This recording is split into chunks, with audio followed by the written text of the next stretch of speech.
साथियों नमस्कार। हमारे YouTube चैनल पर आपका हार्दिक स्वागत और अभिनंदन है।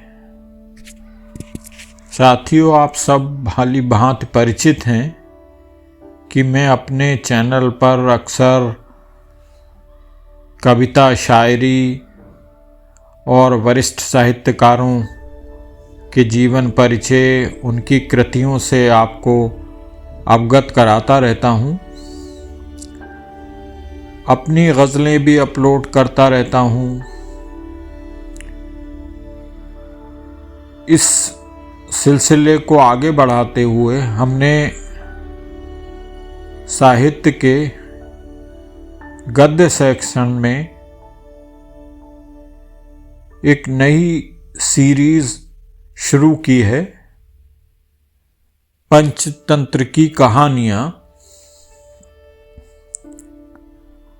उस कड़ी में पंचतंत्र की पहली कहानी का आप आनंद लीजिए। पंचतंत्र की जो लोक कथाएं हमारे समाज में रच बस गई हैं, जो हमें बड़ी सीख देती हैं, उसके अंतर्गत पहली कहानी हम यहाँ प्रस्तुत कर रहे हैं, जिसका शीर्षक है दुश्मन का स्वार्थ।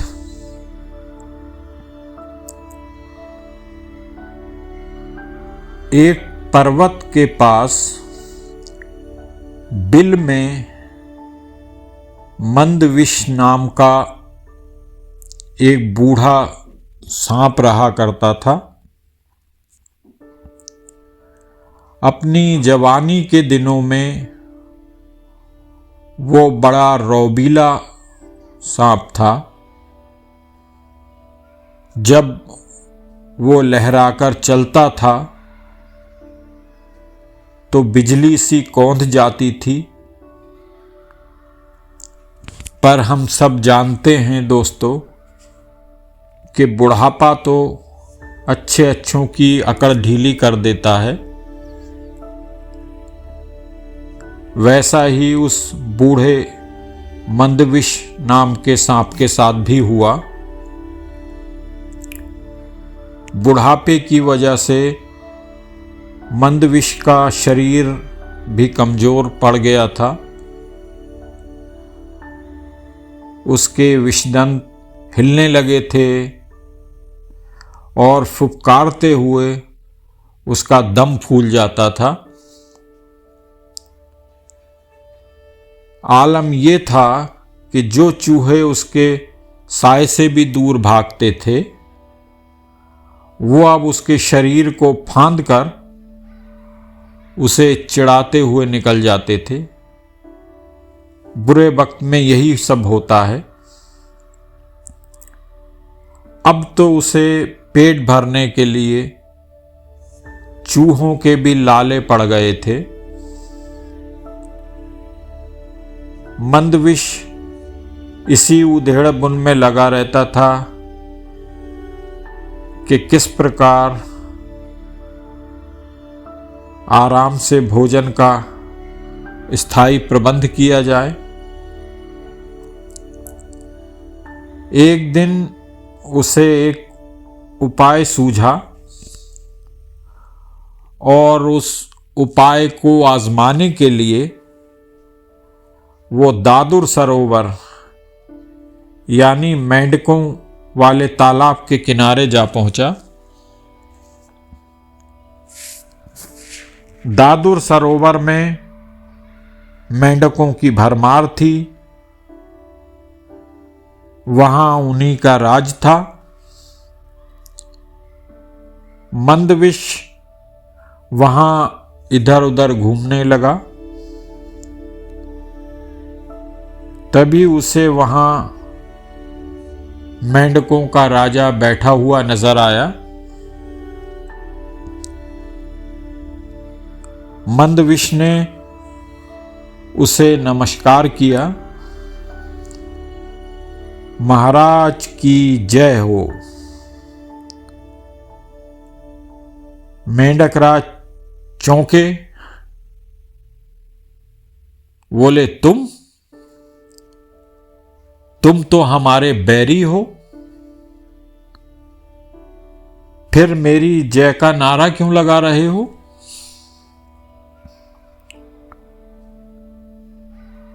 मंदविश तो अपनी कुटिल चाल लेकर आया था। बड़े ही विनम्र स्वर में बोला, राजन, वे पुरानी बातें हैं। अब तो मैं आप मेंढकों की सेवा करके अपने पापों को धोना चाहता हूं, अपने सब पापों का प्रायश्चित करना चाहता हूं, शाप से मुक्ति चाहता हूं। ऐसा ही मेरे नाग गुरु का आदेश है। मेंढक राज ने आश्चर्य से पूछा, नाग गुरु ने ऐसा विचित्र आदेश क्यों दिया है? मंदविश ने मनगढ़ंत कहानी सुनाई। राजन, एक दिन मैं एक उद्यान में घूम रहा था। वहां कुछ मानव बच्चे खेल रहे थे। गलती से एक बच्चे का पैर मुझ पर पड़ गया। बचाव में स्वभाववश मैंने उसे काट लिया और वो बच्चा मर गया। मुझे सपने में भगवान श्री कृष्ण नजर आए और श्राप दिया कि मैं वर्ष समाप्त होते ही पत्थर का हो जाऊंगा। मेरे गुरुदेव ने कहा कि बालक की मृत्यु का कारण बनकर मैंने कृष्ण जी को रुष्ट कर दिया है, क्योंकि बच्चे कृष्ण का ही रूप होते हैं। बहुत गिड़गिड़ाने पर गुरुजी ने श्राप मुक्ति का उपाय भी बताया है। उपाय ये है कि मैं वर्ष के अंत तक मेंढकों को पीठ पर बैठाकर सैर कराऊं। मंदविश की बातें सुनकर मेंढक राज बहुत चकित हुए।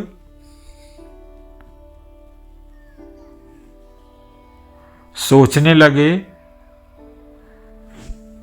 सांप की पीठ पर सवारी करने का आज तक किस मेंढक को श्रेय प्राप्त हुआ होगा?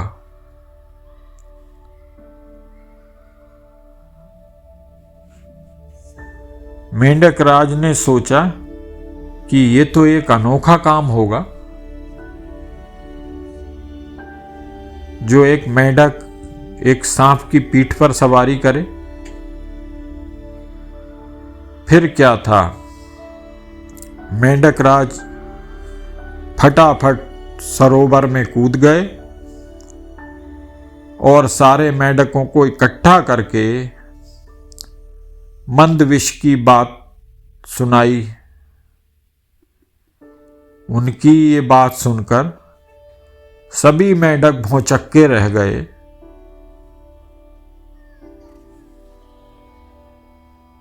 उनमें से एक बूढ़ा मेंढक बोला, मेंढक एक सर्प की सवारी करें, ये तो एक अद्भुत बात होगी। हम लोग संसार में सबसे श्रेष्ठ मेंढक माने जाएंगे।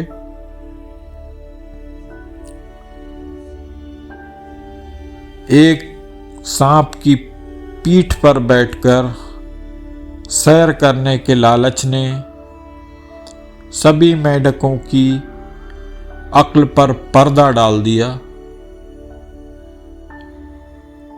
सभी ने मेंढक राज की हाँ में हाँ मिलाई। मेंढक राज ने बाहर आकर मंदविष से कहा, सर्प, हम तुम्हारी सहायता करने के लिए तैयार हैं। बस फिर क्या था,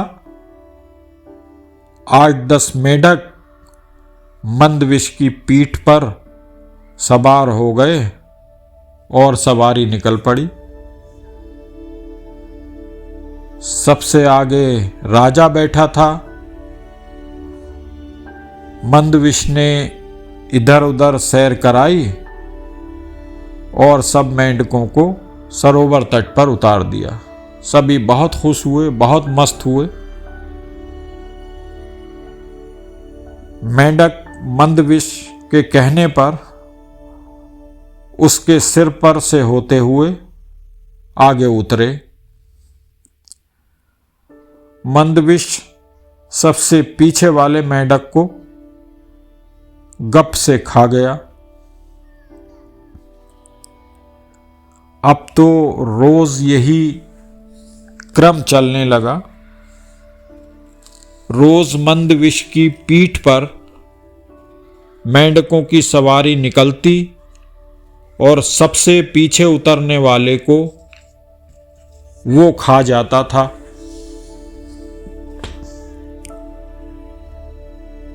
एक दिन एक दूसरे सांप ने मंदविष को मेंढकों को ढोते हुए देख लिया। बाद में उसने मंदविष को बहुत धिक्कारा। अरे, क्यों सर्प जाति की नाक कटवा रहा है? इस तरह मेंढकों को अपने पीठ पर ढोकर। मंदविष ने उत्तर दिया, समय पड़ने पर नीति से काम लेना पड़ता है। मेरे सामने अच्छे बुरे का सवाल नहीं है। कहते हैं कि मुसीबत के समय गधे को भी बाप बनाना पड़े तो बनाओ, और इस वक्त मैं वही कर रहा हूं। धीरे धीरे मंदविष के दिन मजे से गुजरने लगे। वो पीछे वाले मेंढक को इस सफाई से खा जाता कि किसी को पता न लगता। मेंढक अपनी गिनती करना तो जानते नहीं थे। जो गिनती करके माजरा समझ लेते। सिलसिला चलता रहा। मेंढक कम होते रहे। एक दिन मेंढक राज बोला, मुझे ऐसा लग रहा है कि सरोवर में मेंढक पहले से कम हो गए हैं। पता नहीं क्या बात है।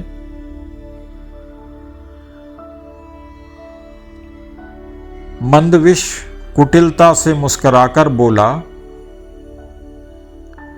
हे राजन, सर्प की सवारी करने वाले महान मेंढक राजा के रूप में आपकी ख्याति दूर दूर तक पहुंच रही है। यहां के बहुत से मेंढक आपका यश फैलाने, आपकी कीर्ति पताका फहराते हुए दूसरे तालाबों और झीलों में जा रहे हैं। ये सुनकर मेंढक राज की छाती गर्व से फूल गई।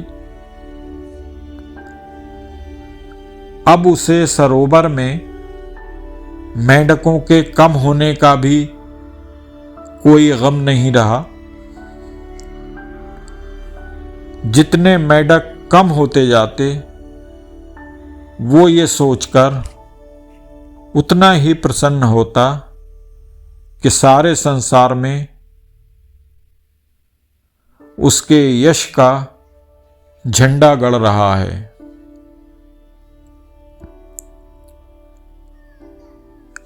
आखिर वो दिन भी आया जब सारे मेंढक समाप्त हो गए। केवल मेंढक राज अकेला रह गया। उसने स्वयं को अकेले मंदविष की पीठ पर बैठा पाया तो उसने मंदविष से पूछा, लगता है सरोवर में मैं अकेला रह गया हूं। अब मैं अकेला कैसे रहूंगा? मंदविष मुस्कराया, राजन, आप चिंता न करें, मैं आपका अकेलापन भी दूर कर दूंगा। ऐसा कहते हुए मंदविष ने मेंढक राज को भी गप से निगल लिया और वहीं भेज दिया जहां सरोवर के बाकी मेंढक पहुंचा दिए गए थे। दोस्तों, पंचतंत्र की इस कहानी से हमें यही सीख मिलती है कि शत्रु की बातों पर, दुश्मन की बातों पर विश्वास करना अपनी मौत को दावत देना है। आपको ये कहानी कैसी लगी? चैनल के कमेंट बॉक्स में अपनी प्रतिक्रियाओं से हमें अवश्य अवगत कराइए। और हाँ, यदि अभी तक हमारे चैनल को सब्सक्राइब न किया हो तो निःशुल्क सब्सक्राइब करके हमारा उत्साहवर्धन अवश्य कीजिए। धन्यवाद। नमस्कार।